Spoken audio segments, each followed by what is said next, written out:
ओम नमो ओंकारेश्वर देवताय नमः. ओम नमः शिवाय.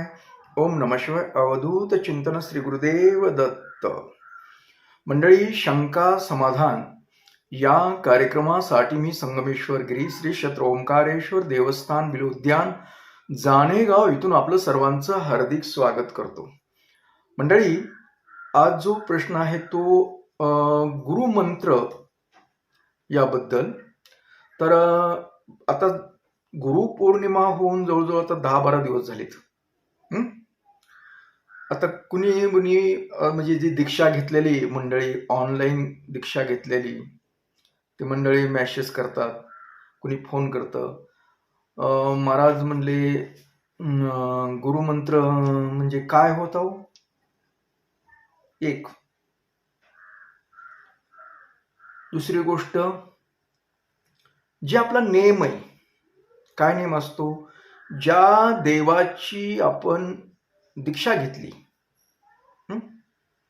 कोणत्या उपासनेची, शिव उपासनेची आपण दीक्षा घेतली समजा, तर शक्यतो समजा तुम्ही दीक्षा का घेतली हे स्वतःला जरा विचारा, की तुमची भक्ती, शिवभक्ती वाढावी याकरता तुम्ही दीक्षा घेतलेली, बरोबर आहे. मग तुम्ही आता दीक्षा घेतल्यानंतर तरी कमीत कमी शंभूचा जो मंत्र आहे, ओम नमः शिवाय नमः, अथवा गुरुमंत्र आहे तो ओम नमो ओंकारेश्वर देवताय नमः. मी सुरुवातीला सांगितलं सगळ्यांना की बाबा ही गुरुमंत्र जे आहे आणि शंभूचा जो मंत्र आहे याचा नियमितपणे सकाळी आणि संध्याकाळी तुम्ही मंत्र जप करायचा आहे, कमीत कमी 108 वेळा. नियमितपणे शिवपूजा करा दररोज. तुम्ही आता दीक्षा घेतली ना, शिव दीक्षा घेतली ना तुम्ही, मग दीक्षा घेतल्यानंतर ही पूजा करणं, मंत्र करणं हे तुमचं आता दररोजचं झालं ना. ते तुम्ही 10 मिनिटं देऊ शकत नाहीत का? बरं ठीक आहे. आणि तुम्हाला जर मंत्र जर तुम्ही करत असाल तर तुम्ही मला विचारू शकत नाहीत ना कोणता मंत्र आहे काय. तुम्हाला मेसेजद्वारे, तुम्हाला फोनद्वारे मी तुम्हाला सांगितलंय. काही मंडळीबद्दल बोलतो बरं का, सगळे नाहीत, सगळ्यांना तसे नाहीत. काही मंडळींना ज्यांना माहीत नाही ते वेगळे, पण जे माहितीवाले ज्यांना कळलंय ते समजा ते दररोजचे दररोज मला मेसेज करतात गुरुमंत्राचा आणि शिवमंत्राचा. आणि तसा नेम आहे माझा नेम कसा आहे की दररोज सकाळी तुमचा मेसेज आलाच पाहिजे. मी माझ्याकडून बी देत असतो, कारण जेणेकरून तो मेसेज पाहिल्यानंतर तुम्हाला एक आठवण व्हावी, मंत्राची आठवण व्हावी आणि तुमचा दिवस हा फ्रेश जावा, आनंदाचा जावा, याकरता मी सकाळी सकाळी तुम्हाला मंत्र पाठवत असतो. तुम्ही पण पाठवता, जे काही पाठवतात त्यांनाबद्दल बोलतो. आणि जे काहीच पाठवत नाही, तुम्ही दीक्षा घेतली, सगळं घेतले, आता खरं पाहिलं तर तुम्ही शिव दीक्षा घेतली ना, शिव मंत्र घेतलाय ना, गुरुमंत्र, हा गुरु तुमचा कोण आहे, कोणाचा भक्त आहे तो, कोणाची उपासना करतो, याची जरा जाणीव ठेवा. तो शिव उपासक आहे, म्हणजे मी काय करतो, शिव उपासना करतो. मग शिव उपासना करत असल्यामुळे शक्यतो तो कोणाचा इतर देवाबद्दल कधीही करणार नाही. तो शिवाचा सर्वप्रथम मान कोणाला देईल, शिवाला देणार, शिवभक्तीला देणार. तुम्ही लोक, मला बरेच जण आता दीक्षा घेतणारे लोक सुद्धा काय आता कुठे रामकृष्ण हरी, नमस्कार वगैरे वगैरे असं काहीतरी वेगळंच पाठवतात. अहो, तुम्ही दीक्षा कुणाची घेतली, तुम्ही रामकृष्ण हरी म्हणू नका असं नाही. देवच आहेत ते, आपण त्याचा विरोध, हा प्रकार नाही, आपण भेदभाव करत नाही. पण तुम्ही ज्याची दीक्षा घेतली त्याला सर्वप्रथम प्राधान्य देणं गरजेचं असतं. कुणी काय करतं, स्वामी समर्थ, मला मेसेज करतात, स्वामी समर्थ शुभ सकाळ. अरे तुम्ही दीक्षा कशाची घेतली, तुम्ही ज्याची घेतली ना, इतर लोकांनी केलं तर काही वाटत नाही, मला काही संबंध नाही. समजा त्यांनी इतर काय असले तर असू द्या, पण तुम्ही दीक्षा घेतली ना, तुम्ही एक लायसन काढले, शंभूची भक्ती करण्याचं लायसन काढलेलं आहे, मग तुम्ही त्या लायसनचा वापर व्यवस्थित करावा ना. याची तुम्हाला जाणीवच नाही. मी खूप आता किती 10-15 वर्षापासून बघतो, बरेचसे लोक दीक्षा दरवर्षी खूप काही घेतात आणि काय करतात, शिवदीक्षा घेतली, शिवदीक्षा घेतल्यानंतर शिवमंत्र आलाच पाहिजे, गुरुमंत्र आलाच पाहिजे ओंकारेश्वरचा, ते देतात सोडून आणि दुसरं नमस्कार कुठं काहीतरी. अहो ते बी करा हो, तुम्ही ते करू नका असं नाही म्हणत, पण तुम्हाला सर्वप्रथम ओम नमो ओंकारेश्वर देवताय हा गुरुमंत्राचा जो आहे ते त्याचा मेसेज पडला पाहिजे. पुन्हा त्यानंतर तुम्ही शिवमंत्र आहे त्याचा मेसेज पडला पाहिजे. तुम्ही ते अगोदर करा, कारण म्हणतात ना, खायचं एकाचं आणि गायचं दुसऱ्याचं. तुम्ही भक्तीसाठी कुणाचं दीक्षा घेतली, शिवाची दीक्षा घेतली, आणि तुम्ही मला पाठवताय काय, जय अंबे, कुठं रामराम, कुठं रामकृष्ण हरी, स्वामी समर्थ, असं ते पाठवू नका असं नाही म्हणायचं मला, पण तुम्ही सर्वप्रथम ज्याचं करताय ना, ज्याच्यासाठी तुम्ही विधी केलाय, गुरुमंत्राचा विधी करून तुम्हाला तो मंत्र सिद्ध करून, तुमच्या नावाने तो मंत्र सिद्ध करून तुमच्यासाठी तो पाठवलेला आहे, आणि तो मंत्र सोडून तुम्ही इतरच करता. पुन्हा गुरुमंत्र काय ते आम्हाला माहित बी नाही म्हणतात. काही तर असे आहेत ना, काय होता गुरुमंत्र, जर विचारलं गुरुमंत्र करता का, तर कोणता होता, अरे तुम्ही घेतली कशाला दीक्षा.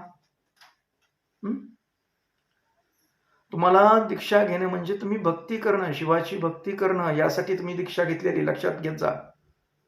आता तुम्हाला एक अनुभव सांगतो. एक अशीच जी व्यक्ती होती, आहे अजून, काही वारली नाही, मिली नाही, कुठं काही झालं नाही, दीक्षा घेतली शिव दीक्षा माझ्याकडून, आणि काही दिवस तिनं समजा गुरुमंत्र वगैरे, समजा शिवमंत्र वगैरे पाठवत असत, पण कालांतराने काय केलं तिनं पुढे, स्वामी समर्थ, ते स्टेटस बी त्याला व्हॉट्सअपला तेच ठेवलं, बरं ठेव, ठीक आहे, त्याचं स्वामी समर्थ, जय स्वामी समर्थ, आणि स्वामी समर्थाचे मला व्हिडिओ पाठवायचे. काय करायचं, तू पाठवण्याबद्दल माझं काही म्हणणं नसतं, पण तुम्ही अगोदर कोणाचं करायचं. आता तुम्ही समजा लग्न केलं एका व्यक्तीबरोबर, मी आता मी जरा थोडंसं वाईट वाटून बोललेलं, लग्न केलं एका व्यक्तीबरोबर तुम्ही समजा, आणि तुम्ही त्या व्यक्तीला सोडून दुसराच बाबा तुम्ही जवळ करताय, त्याच्याबद्दलच बोलताय, घरी आलं तरी काय त्याच्याविषयीच बोलता, त्याच्याशी संपर्क करता, त्याचीच काळजी घेता, त्या नवऱ्याला काय वाटेल. अगर समजा नवऱ्या बायकोनं जरी असं वागलं, ज्याच्याशी लग्न केलंय, तरी अगर नवऱ्यानं असं वेगवेगळं असं वागल्यानंतर काय होणार आहे. तुम्ही ज्याच्याबरोबर लग्न लावलंय त्याच तुम्हाला करावं लागेल. सर्वप्रथम मान कुणाला द्यावा लागेल, नवऱ्याला अथवा बायकोला. म्हणजे तुमचं नातं आहे ना, एक विधियुक्त नातं झालेलं आहे तुमचं तयार. झालंय का नाही. तसं ही मी तुम्हाला ज्यावेळेस दीक्षा देतो त्यावेळेस मी काय म्हटलेलं असतं, मी यांच्या सदैव पाठीशी राहील, म्हणजे एक विधी, एक प्रकारचा तो पूजा अर्चा करून तुम्हाला दीक्षा दिलेली असते, आणि त्यांनी नियमितपणे शिवपूजा करावी, नियमितपणे शिव मंत्र करावा, गुरुमंत्र करावा, अशी आट असते ना. ती आट तुम्ही सोडून देता आणि भलतेच देवाचं करत बसता. तुम्ही करण्याबद्दल दुसरं काय नका असं नाही, पण तुम्ही ज्याचं म्हणजे केलंय, ज्याचा विधी केलाय, ज्याची मंत्र केला, त्याला सर्वप्रथम त्याला सन्मान मान देणं गरजेचं असतं, लक्षात घ्या. जर तुम्हाला आयुष्यात काही मिळवायचं असेल तर तुमचं मन एकीकडेच आहे. आता तुम्ही लग्न केल्याने इकडे दुसऱ्याच पुरुषावर, आता दुसऱ्याच बाईवर तुमचं लक्ष आहे. हा, घरची बायको सोडायचं तर घरचा नवरा सोडायचा आणि दुसरीकडेच काय, मग ते संसारात काय अर्थ आहे? मग तुम्हाला तेच लग्नच करायचं नाही, तुम्हाला जर बाहेर खेळायलाच व्हायचं होतं, दीक्षाच घ्यायची नाही. तसं मी तुम्हाला जरी अशी इतर देवाचंच वेगवेगळे करायचे, मग जो आवडतो देव त्या देवाचंच करायची, त्या देवाची दीक्षा घ्यायची. तसं त्या व्यक्तीनं मला ते व्हिडिओ पाठवायची, मेसेज बी स्वामी समर्थ, जय स्वामी समर्थ, भिवू नको तुझ्या पाठीशी आहे वगैरे असलं काही. अरे मग पाठवण्याबद्दल काही नाही, पण तू अगोदर मला गुरुमंत्र आणि शिवमंत्र हे पाठव जा, मेसेज करत जा.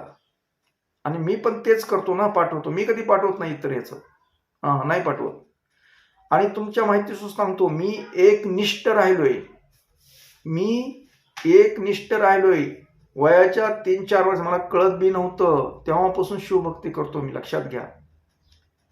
वयाच्या 3-4 वर्ष मला तेवढं कळत सुद्धा नव्हतं काही इतकं. एकच धरलाय मी सगळ्या देवाला जातो, दर्शन करतो, सगळं करतो, पण ज्याची श्रद्धा, जिच्यावर श्रद्धा आहे ते कधी मी बदललं नाही, अजूनही बदल नाही आणि बदलणार पण नाही. कारण एक धरलेलं काय असतं, एक देव पकडला तो कायमचा पकडायचा, असा धरसोडपणा करायचा नाही. घडीत ह्या देवाचं कर, घडीत त्या देवाचं कर, त्याच्यामुळे तुम्हाला यश येत नाही हो, तुम्ही अपयशी ठरतात. तोच प्रकार त्या व्यक्तीच्या जीवनात झाला. सत्य घटना आहे ती. मग तिला ते होतं काय, स्वामीचं करायचं, कुणाचं करायचं, मग इकडे ही दीक्षा घ्यायचीच नाही ना, व्हायचं तेच झालं. गुरु दिला सोडून, गुरुमंत्र दिला सोडून, ती शिवमंत्र दिला सोडून, आणि तिसरंच करायचं. आणि बरं करण्या का तुम्ही अंधारात काय करायचं करा तिकडे, पण आम्हाला लगेच तुम्ही मेसेज करून सांगताय, दाखविताय, म्हणजे आमचं मन काय वाटेल, मनाला काय वाटेल, अरे ही आपल्याकडून यांनी शिवदीक्षा घेतली, गुरुमंत्र घेतला आणि हे दुसऱ्या देवाचं करतात, मग आमचं मन कुठेतरी दुखावेल ना. मग दुखावल्यानंतर आमचा आशीर्वाद कसा मिळायचा? अगर शिव तरी तुमच्या जवळ कसा यायचा, त्यांना आशीर्वाद कसा द्यायचा? म्हणून मी काय केलं, आजकाल प्रार्थना करताना सुद्धा मी आता काय चालू केलं, या लोकांचं असं वातावरण बघून मी म्हणलं, जो तुझी भक्ती करतो,